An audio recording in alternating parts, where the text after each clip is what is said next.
سيدي الرسول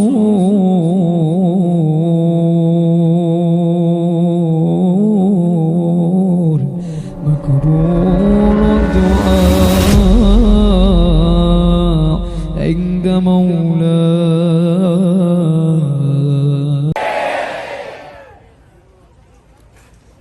Saudara-saudara sekalian yang dimuliakan oleh Allah,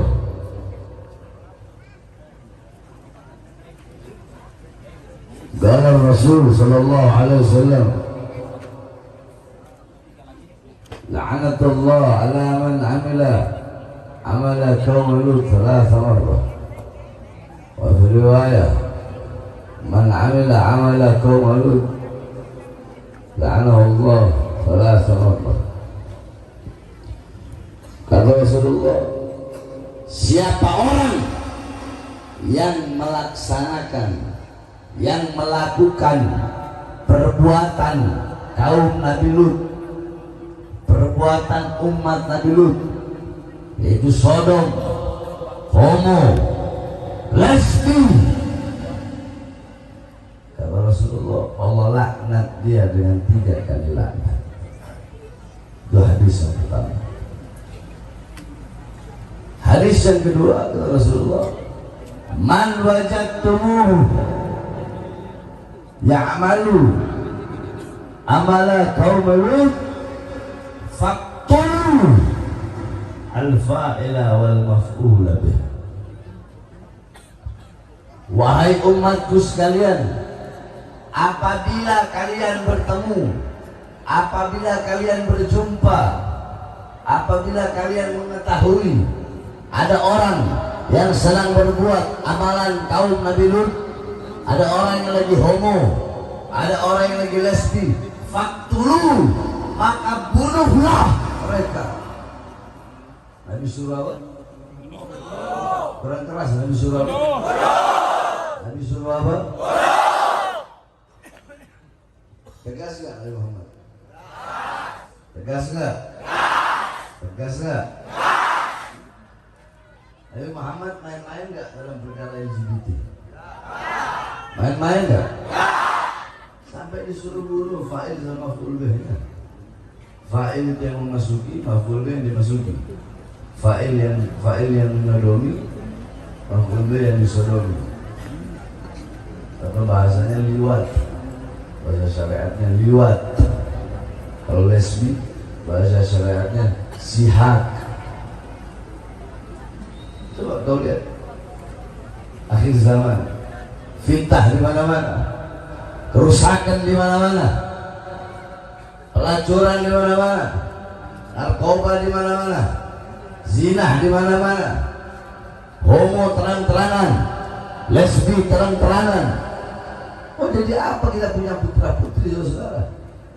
Mau jadi apa kita punya anak-anak bangsa?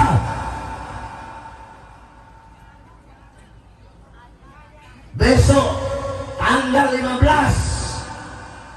akan diadakan konser Coldplay.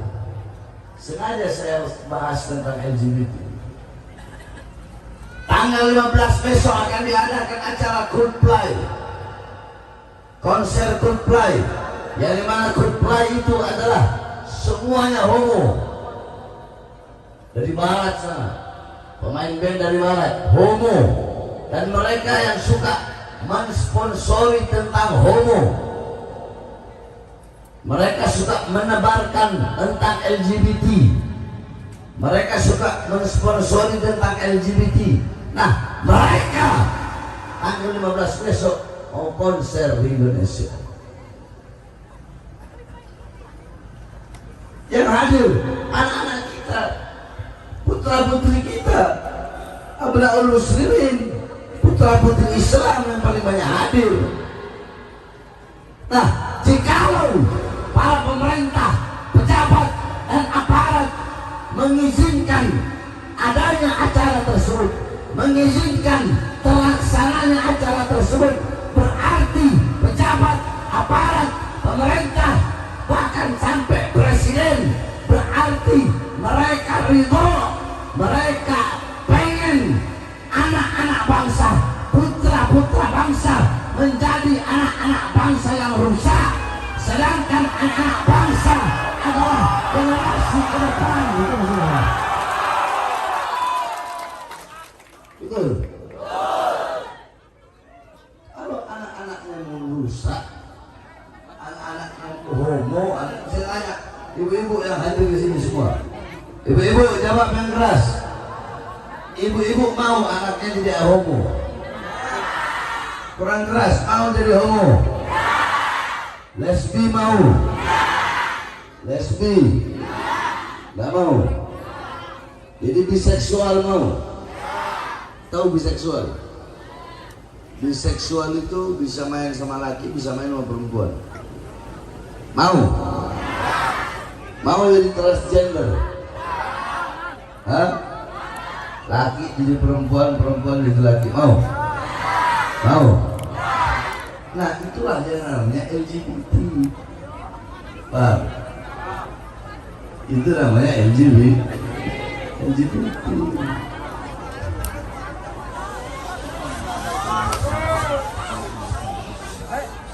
Saya dengar satu suara lagi ada, saya pulang.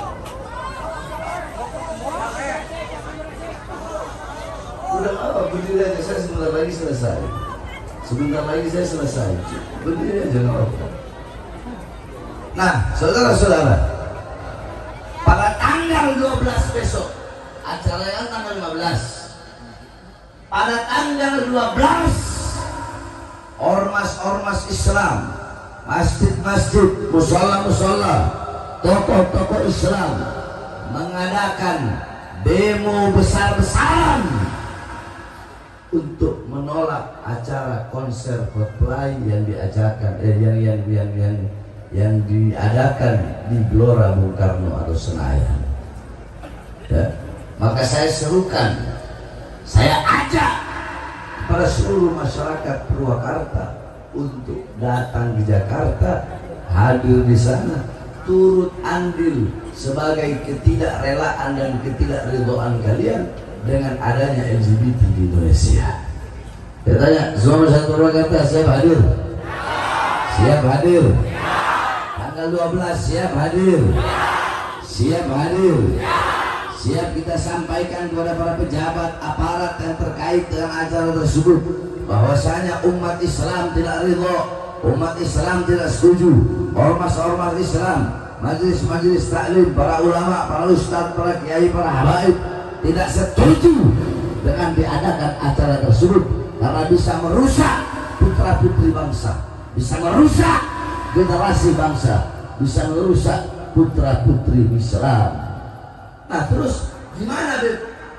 Gimana kalau kita udah demo tanggal 12 tapi tanggal 15-nya acaranya tetap terlaksana, acaranya tetap diadakan?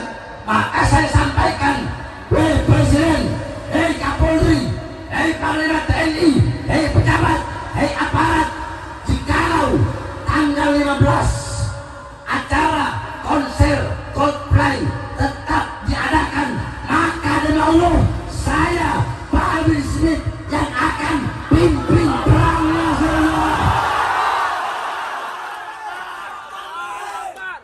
Saya pimpin perangnya.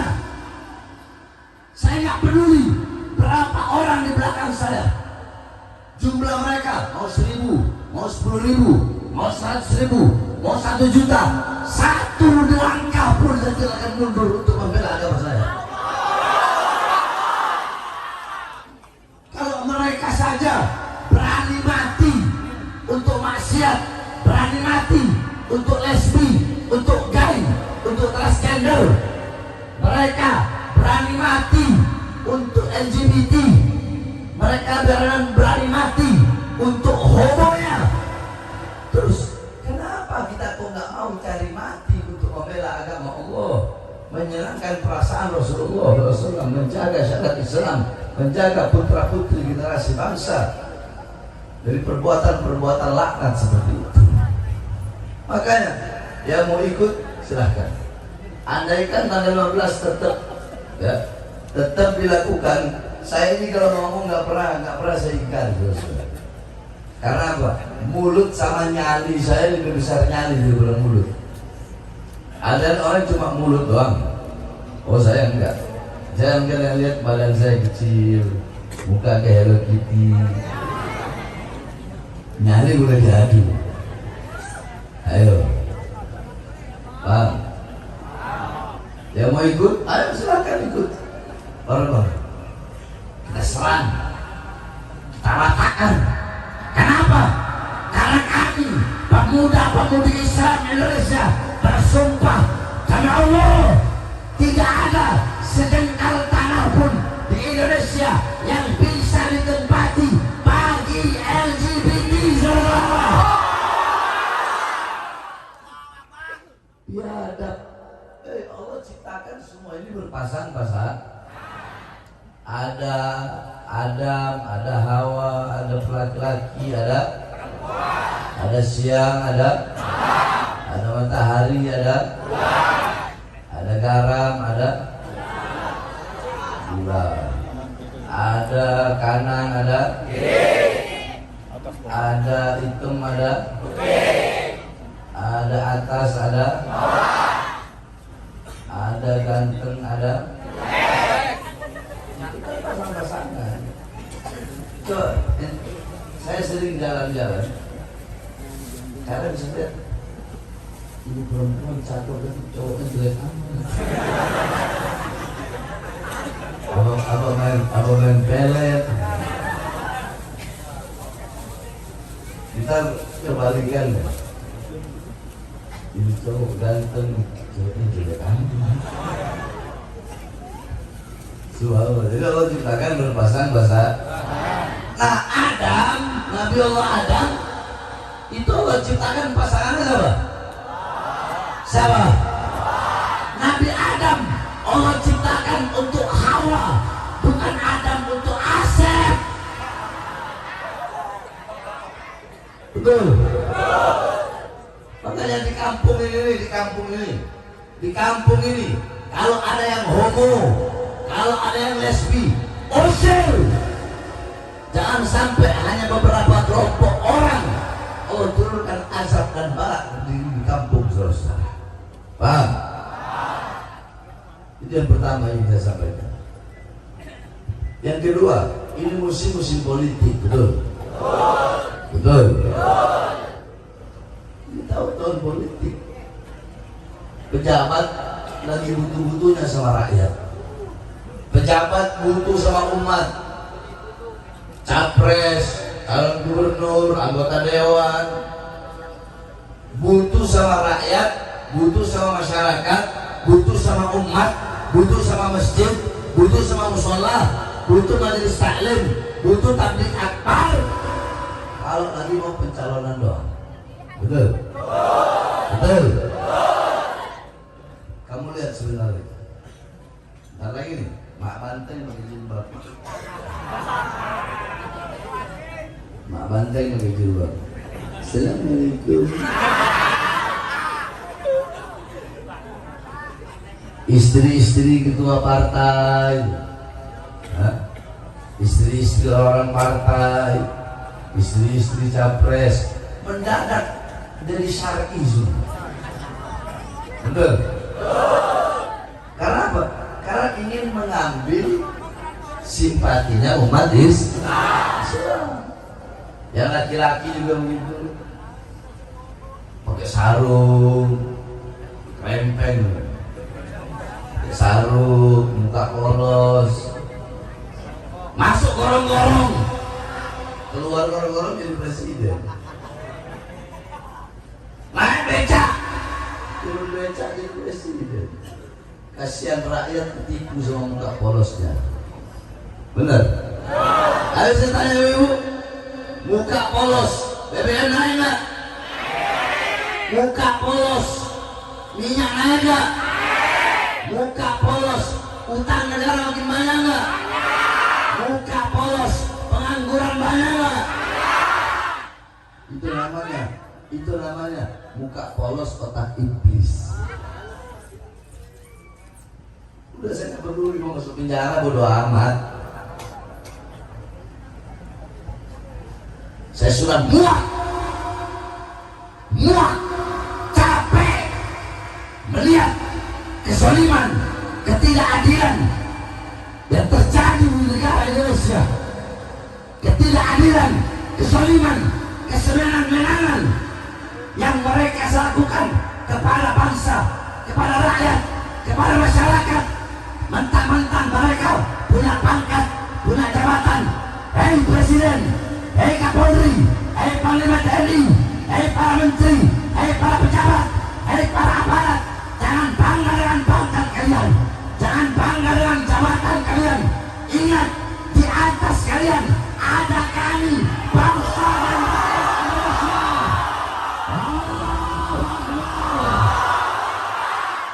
Saya tanya, gaji mereka dari siapa? Jawab yang keras, gaji mereka dari siapa? Dari siapa? Gaji mereka dari siapa?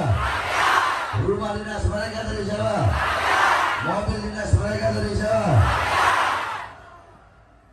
Dari rakyat. Keringat rakyat, darah rakyat. Maka kewajiban kalian, kalian dipilih sama rakyat. Harusnya kalian melayani rakyat, berbakti kepada rakyat, bukan semena-mena kepada rakyat, bukan bikin aturan, bikin kebijakan yang menyengsarakan rakyat. Kalian harus melayani rakyat. Rakyat ibu kandung kalian. Jangan kalian durhaka, jangan kalian bikin kami rakyat seperti binatang yang seenak-enaknya mau kalian apa-apakan. Biadab kalian kurang ajar, bangsat seenak-enaknya sama rakyat. Kemarin Melayu rempang tanahnya mau digusur, betul? Mengatasnamakan negara lagi. Menterinya menteri goblok. Mengatasnamakan negara tapi ngambil hak rakyat. Emang di negara punya nenek moyang kau? Saya tanya, ini negara punya presiden? Jawab yang keras, punya presiden? Ini negara punya para jenderal? Ini negara punya partai? Indonesia punya PDI? Punya Demokrat? Punya Gerindra? Punya Nasdem? Punya PKS? Punya PKB? Punya P3? Punya Golkar? Indonesia bukan milik presiden, bukan milik pejabat manapun, bukan milik aparat manapun, bukan milik partai manapun, tapi Indonesia milik kita, bangsa dan rakyat Indonesia. Makanya Bapak Ibu, saya berkali-kali keluar masuk penjara, Habib Rizik berkali-kali keluar masuk penjara. Kenapa? Karena yang kami sampaikan kebenaran, yang kami sampaikan adalah keadilan, kejujuran, yang kami lawan kezaliman, yang kami bela rakyat yang susah, rakyat yang kecil. Saudara-saudara, tidak ada dalam sejarah Ustadz, Kiai, Habib, ulama itu dibawa di penjara ke Nusa Kambangan. Saya diborgol tangan saya, dari borgol tangan nyambung ke borgol perut, dari borgol perut nyambung ke borgol kaki. 3 borgol, tangan, perut, kaki, semuanya nyambung. Saya dibikin seperti teroris, seperti bandar narkoba. Saya tanya, saya teroris? Saya penjahat? Saya maling uang rakyat? Saya bandar judi? Saya bandar narkoba? Kenapa saya seperti itu? Diperlakukan seperti itu, di penjara berkali-kali, berusaha ingin dibunuhlah, diapalah, diracunlah, ditembaklah, segala macam apalah. Kenapa? Karena yang saya bela rakyat yang susah, rakyat yang dibohongi oleh pemerintahnya, rakyat yang ditipu oleh pemerintahnya, rakyat yang didustai. Itu yang saya bela, yang saya sampaikan kebenaran, yang saya lawan kezaliman. Maka saya bersumpah demi Allah, jangankan cuma di penjara kecil, saudara. Di penjara itu kecil, untuk bangsa, untuk agama, untuk rakyat Indonesia. Jangankan hanya di penjara, nyawa saya, jiwa saya, darah saya murah harganya untuk kita, saudara.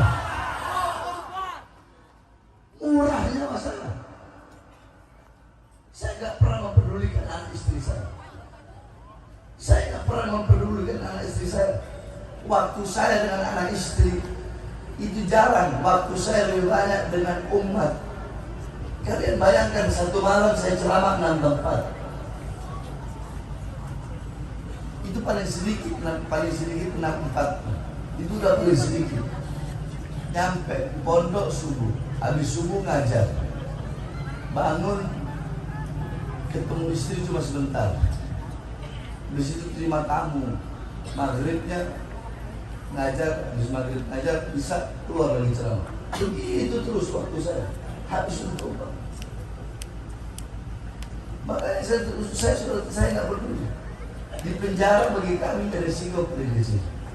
Resiko paling besar adalah kami mati berjuang di jalan Allah Subhanahu.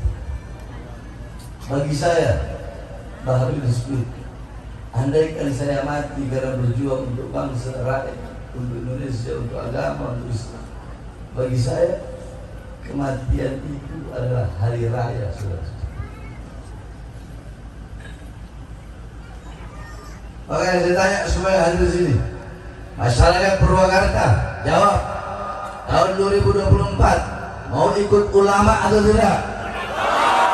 Mau ikut ulama atau tidak? Kurang keras, mau ikut ulama atau tidak? 2024 mau ikut siapa? Mau ikut siapa? Mau ikut siapa? Ulama nanti pecah dua. Ada ulama lurus, ada ulama istiqomah, ada ulama kontrak, ada ulama amplop, ada ulama anjing. Loh, Habib kok bilang ulama anjing? Iya. Saya tanya, kalau kita piara anjing, kita kasih makan itu anjing setia nggak sama kita? Nah, ada ulama su, Allah kasih anugerah ilmu, Allah kasih rezeki, tapi ilmu yang Allah berikan dia pakai untuk berbuat dosa dan bermaksiat kepada Allah SWT. Alimun alladzi ja'alu ilmahu tabi'an ra'yil muluk. Ulama yang menjadikan ilmunya untuk mengikuti kemauan penguasa. Penguasa maunya A, dia bagaimana cari dalil agar jadi A, padahal A ini haram. Yang ini halal, pemerintah bilang, Ustaz, Yai, Habib, saya mau ini jadi halal dong, padahal haram. Gimana caranya bisa jadi halal? Contoh masalah riba. Riba itu hukumnya apa? Riba hukumnya apa? Riba hukumnya apa? Tapi banyak ulama-ulama sekarang dengan alasan apa? Oh, limaslahatil ummah, untuk maslahat umat. Tidak ada masalah. Nanti kita lihat bertanggung jawaban di hadapan Allah SWT. Jadi nanti insya Allah ada ijtima ulama, yakni ulama-ulama yang lurus, ulama-ulama yang istiqomah. Mereka akan berkumpul. Di situ ada ahlul halli wal adli. Nanti di antara dua yang baik, kalau ada dua pilihan atau tiga pilihan, 4 pilihan, dua-duanya baik, tiga-tiganya baik, empat-empatnya baik, yang dipilih pasti yang paling baik. Dua-duanya buruk, tiga-tiganya buruk, empat-empatnya buruk, maka yang dipilih pasti yang paling baik. Buruk semua ibu, tadi kan udah baik. Nah ini andaikan empat-empatnya buruk, tiga-tiganya buruk, dua-duanya buruk, gimana dong? Berarti kita pilih yang paling ringan keburukannya. Betul? Nah, makanya suara-suara kalian yang akan menentukan besok ke depan bangsa kita, negara kita bakal jadi bangsa negara yang makmur, yang baik, sejahtera atau tidak. Tergantung suara-suara kalian. Suara-suara kalian yang menentukan besok ke depan Indonesia bakal punya pemimpin yang adil atau pemimpin yang tidak adil, pemimpin yang zalim atau pemimpin yang baik, pemimpin yang mesejahterakan rakyat atau yang menyusahkan rakyat. Semua tergantung daripada suara-suara kalian. Maka jangan sampai salah dalam memilih pemimpin. 2024 satu komando imam besar. Siap? Siap? Ayo bareng-bareng semua ya. Bareng-bareng kita bilang 2024 2024 satu komando imam besar. 1, 2, 3. 2024 satu komando. Sekali lagi. Sekali lagi. Yang keras. Yang keras. Saya tanya masyarakat Purwakarta 2024 siap satu komando di bawah komando imam besar? Siap di bawah komando ulama yang lurus? Siap menunggu hasil keputusan istimewa ulama? Andaikan udah keluar keputusannya, si fulan yang dipilih, siap pilih? Siap menangkan? Siap memenangkan? Walaupun harus berdarah-darah, siap? Berdarah-darah? Andaikan nanti ditembak, dipenjara, dibunuh, siap hancur, siap binasa, siap mati di NKRI. Allahu Akbar. Indonesia merdeka, merdeka, merdeka, merdeka. Allahu Akbar. Sengaja saya tidak bahas maulid. Saya bahas ini perkara penting tentang LGBT dan tentang pemilihan. Ya. Tapi tetap kan tadi saudara kasih dalil-dalil. Insya Allah tahun depan atau tahun kapan nanti baru saya bahas tentang maulid Nabi besar. Ya. Nah, sebelum saya tutup, bapak-bapak, ibu-ibu.